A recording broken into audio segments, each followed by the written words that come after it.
तो मार्जिन के बारे में सबसे पहले है कि मार्जिन क्या चीज़ है। तो मार्जिन के बारे में सभी वेरी अवेयर है कि पेज के साथ, सपोज ये आपके पास एक पेज है, तो पेज के एजेस के साथ और टेक्स्ट के दरमियान जो आपने स्पेस छोड़ी होती है, ये मार्जिन होता है। तो ये वाला जो सारा पार्ट होता है, ये मार्जिन होता है। नेक्स्ट है कि अगर आपने कोई डॉक्यूमेंट सेव करना है किसी और नाम से, तो आप कौन सी कमांड यूज़ करेंगे, कौन सा ऑप्शन यूज़ करेंगे? आप होम मेन्यू में जाके सेव एज का ऑप्शन चूज करेंगे और आप उसी डॉक्यूमेंट को दोबारा सेव कर सकते हैं किसी और नाम के साथ। पेज की ओरिएंटेशन है, दो तरीकों से पेज जो है उसको आप पुट कर सकते हैं, लैंडस्केप और पोर्ट्रेट। पोर्ट्रेट में क्या होता है कि जो पेज है उसकी लंबाई ज़्यादा होती है और विड्थ कम होती है, जैसे कि ये इस तरह की जो ओरिएंटेशन है, ये पोर्ट्रेट है। और लैंडस्केप में आपके पास उल्ट हो जाता है, यानी कि कुछ इस तरह की ओरिएंटेशन बनती है, ये लेंथ कम हो जाती है और विड्थ ज़्यादा हो जाती है। वाटर मार्क, ये आप अक्सर देखते हैं कि आपके सामने जब पेज आता है तो उसके पीछे कुछ लिखा हुआ आता है, तो ये वाटर मार्क होता है। अभी मैं यहाँ पे ट्राई करता हूँ वाटर मार्क पुट करने की।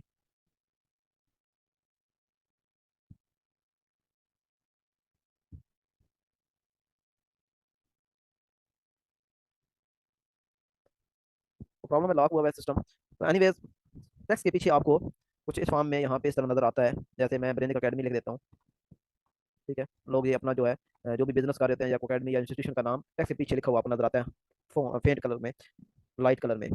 इसे वाटर मार्क कहा जाता है। देखो पिक्चर भी हो सकती है, कोई टेक्स्ट भी हो सकता है।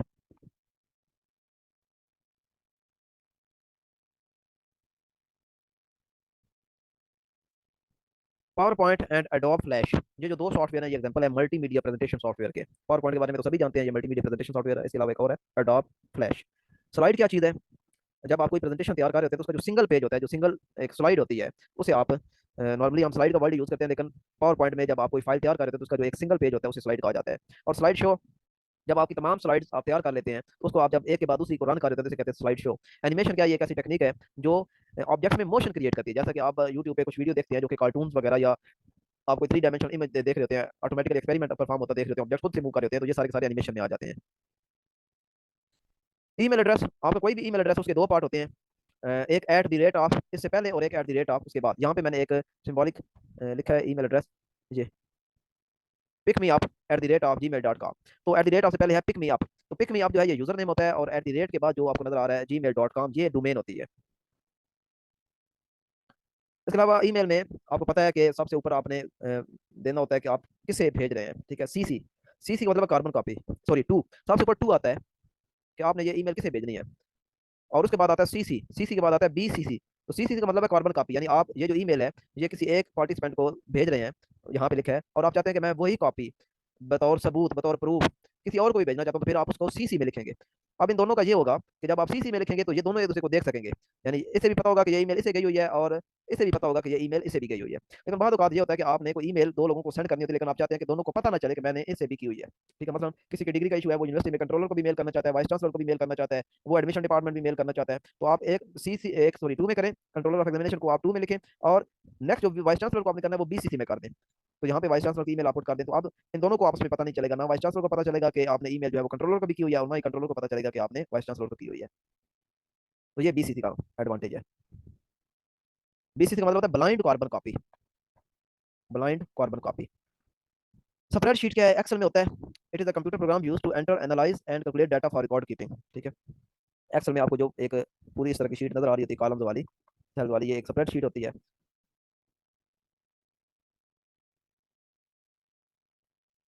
Spreadsheet is a computer application which is used to display data in multiple cells. मुख्तलिफ सेल्स होते हैं एक्सेल के अंदर, उसमें आप डाटा पुट करते हैं, टू डायमेंशनल मैट्रिक्स होती है। Excel is commonly used spreadsheet software, यानी स्प्रेडशीट सॉफ्टवेयर के लिए आप कौन सा सॉफ्टवेयर यूज करते हैं? एक्सेल। एक्सेल, एक्सेल के अंदर ही स्प्रेडशीट वगैरह होती है, वहाँ पे आप सारा डाटा एंटर कर सकते हैं। In Excel horizontal rows are represented by number, जो रोज हैं उनको आप नंबर से रिप्रेजेंट करते हैं। जैसा कि यहाँ पे ये रोज है, ये पहली रो, दूसरी रो, तीसरी रो, चौथी रो, तो इनके स्टार्ट में यहाँ पे 1 2 3 4 5 लिखा होता है, ये आप एक्सेल फाइल ओपन करके देख सकते हैं। और जो कॉलम्स होते हैं जो कि ऊपर से नीचे आ रहे होते हैं, इनको रिप्रेजेंट किया जाता है लेटर के साथ, ए बी सी या डबल ए, ठीक है, या ए बी, इस तरह करके, यानी कॉलम को लेटर से रिप्रेजेंट किया जाता है और रोज को नंबर से रिप्रेजेंट किया जाता है। वर्कबुक क्या चीज़ है? एक्सेल के अंदर जब आप पूरी एक फाइल तैयार कर लेते हैं, डिफरेंट पेजेस पे आप काम कर लेते हैं, तो वो एक वर्कबुक आपके पास बन जाती है। और एक जो वर्कबुक होती है उसके अंदर कई वर्कशीट्स होती हैं। वर्कशीट के बारे में हम देख चुके हैं कि जो आपका सिर्फ सिंगल पेज होता है, एक्सेल एक्सेल के अंदर जो सिंगल पेज होता है, सामने स्क्रीन पे आपको सिंगल पेज नजर आ रहा होता है, ये आपकी एक वर्कशीट है। लेकिन जरूरी नहीं है कि आपका डाटा एक वर्कशीट पे हो सकता है इसके नीचे भी और भी कई पेजेस हों, इसके ऊपर भी कई पेजेस हों, और इसकी साइड पे इधर पे भी कई पेजेस हों, ठीक है। तो ये सारी की सारी जब इनकी कलेक्शन हो जाती है, वर्कशीट की कलेक्शन हो जाती है, तो वो आपके पास बनती है वर्कबुक। तो worksheet is also known as spreadsheet. Worksheet को मतलब स्प्रेडशीट भी आपकी वर्कशीट कहलाती है, लेकिन ये याद रखें कि सिंगल पेज होता है वर्कबुक के अंदर। वर्कबुक के अंदर जो सिंगल पेज होता है उसको वर्कशीट कहा जाता है, और कलेक्शन ऑफ वर्कशीट को आप वर्कबुक कहते हैं। सेल क्या है? एक्सेल को जब आप ओपन करते हैं तो उसके अंदर आपको इस तरह का सेल्स नजर आते हैं, कंपार्टमेंट छोटे छोटे नजर आते हैं, इसको सेल कहते हैं। और वो सेल जिसके अंदर आप कुछ ना कुछ लिख रहे होते हैं उसको एक्टिव सेल कहते हैं। यानी ये आपके पास कई सेल हैं, बेशुमार सेल हैं, तो अगर आप इसके अंदर कुछ लिख रहे हैं, ठीक है, ये आप यहाँ पे कुछ लिख रहे हैं तो ये आपका एक्टिव सेल है। हर सेल का एक यूनिक एड्रेस होता है जो कि ऊपर टॉप पे शो हो रहा होता है। जब भी आप किसी सेल में काम कर रहे होते हैं तो उसका एड्रेस ऊपर शो हो रहा होता है। मतलब आप यहाँ पे मैं एग्जांपल देता हूँ, ये ऊपर ए, ये बी, ये सी और ये डी, ये 1 2 3 4 5 6 7, ठीक है। तो आप जब यहाँ पे काम कर रहे होंगे, ये वाला इस सेल में आप काम कर रहे होंगे, तो इस सेल का एड्रेस क्या होगा? इसके ऊपर कॉलम देखें तो ये सी है, और रो देखें तो 3 है, तो इसका ऊपर जो एड्रेस शो हो रहा होगा यहाँ पे, यहाँ ऊपर एड्रेस शो हो रहा होगा C3। ये इस सेल का एड्रेस है C3। अगर आप यहाँ पे काम करें इसमें, तो ये ऊपर डी है और इधर आपका 7 है, तो ये इसका एड्रेस शो हो रहा होगा D7। तो हर सेल का एक अपना एड्रेस होता है जो ऊपर आपको टॉप में नजर आ रहा होता है।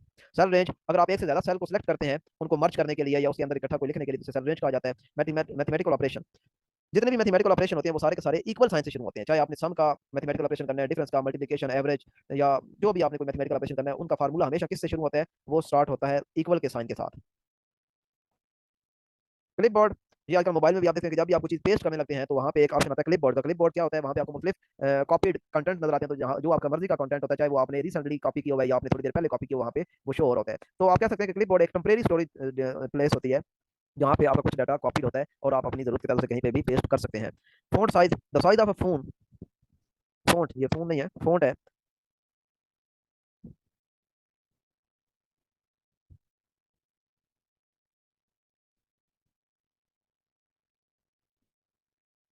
What is measured in points, किसी भी फोन का जो साइज है उसे पॉइंट्स में मेजर किया जाता है, और there are 72 points to an inch, एक इंच के अंदर 72 पॉइंट्स होते हैं।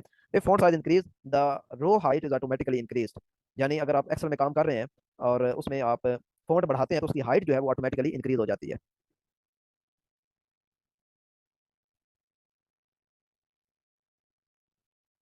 पाई चार्ट, ये वर्ल्ड के अंदर जब आप डाटा रिप्रेजेंट करना चाहते हैं ग्राफ की शक्ल में, तो आपके पास डिफरेंट ग्राफ होते हैं, कॉलम ग्राफ होता है, पाई चार्ट होता है। तो पाई चार्ट जो है एक्चुअली एक सर्कुलर ग्राफ होता है। ये सर्कुलर ग्राफ होता है जिसमें आप शो कर रहे होते हैं कि आपकी मुख्तलिफ चीज़ें जो है उनका कितना पार्ट है। जैसे कि अगर आप मार्क्स को शो करना चाहते हैं कि इंग्लिश के मार्क्स हैं और उर्दू के मार्क्स हैं और मैथ के मार्क्स हैं, तो उनकी परसेंटेज जब आप शो करते हैं तो वो इस तरीके से शो होती है।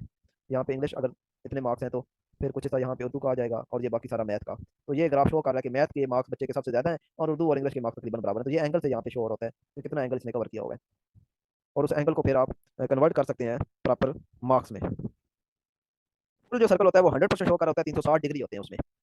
ये सभी को पता है कि एक सर्कल के अंदर 360 डिग्री होते हैं। क्वांटिटी 100% एक मुकम्मल सर्कल के अंदर, और अगर डिग्री की बात करें तो 360 degree.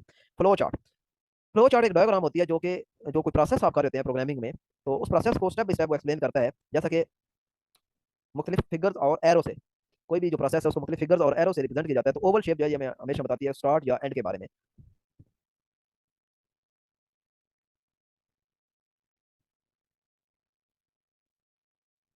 It represent the start और end of the flow chart, यानी ये फ्लो चार्ट का या तो स्टार्ट बताती है ओवल शेप, या फिर एंड बताती है, ये ओवल शेप होती है। एलिप्स, पैरेललोग्राम, ये इनपुट या आउटपुट के बारे में बताती है। रेक्टेंगल जो है ये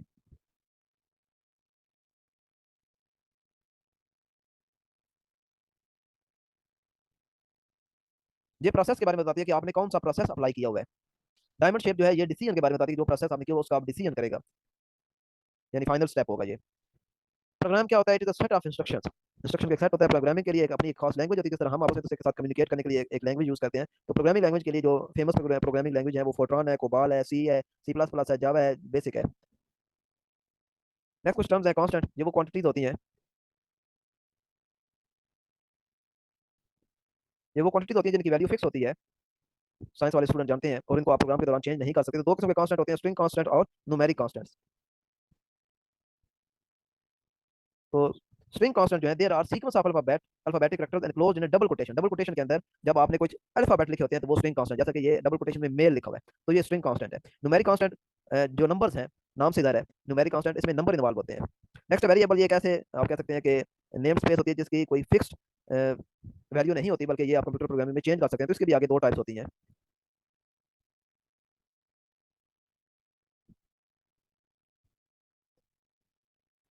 numeric variable and string variables. Numeric variable ये भी नाम से ज़ाहिर है, ये न्यूमेरिक कांस्टेंट होते हैं, लाइक 1 3 4 या 7 2 8, इस तरीके से इसमें नंबर्स इन्वॉल्व होते हैं। जबकि स्ट्रिंग वेरिएबल जो होते हैं, these are variable used to store sequence of characters enclosed in double quotation. जिस तरह यहाँ पे भी नाम को डबल कोटेशन में लिखा गया है। तो दोनों में कोई खास डिफरेंस नहीं है, बस ये है कि कांस्टेंट की वैल्यू चेंज नहीं हो सकती, वेरिएबल की वैल्यू चेंज हो सकती है, बाकी रिप्रेजेंट करने का तरीका दोनों का सेम है। एरर के बारे में प्रोग्राम के अंदर बाद औक़ात कुछ एरर अकर हो जाते हैं, उस आपका प्रोग्राम आपको फाइनल रिजल्ट जो है वो आपके डिजायर्ड आउटपुट के मुताबिक नहीं देता, तो वो किसी न किसी एरर की वजह से होता है। वो एरर दो किस्म के हो सकते हैं, सिंटैक्स एरर और लॉजिकल एरर। सिंटैक्स एरर ये है कि आप जो कमांड दे रहे हैं वो कमांड ही आपने सही नहीं दी। जैसा कि आप प्रिंट की कमांड देना चाहते हैं, तो आपने प्रिंट को PRINT लिखना था, PRINT, तो आपने प्रोग्रामिंग करते हुए PRNT लिख दिया।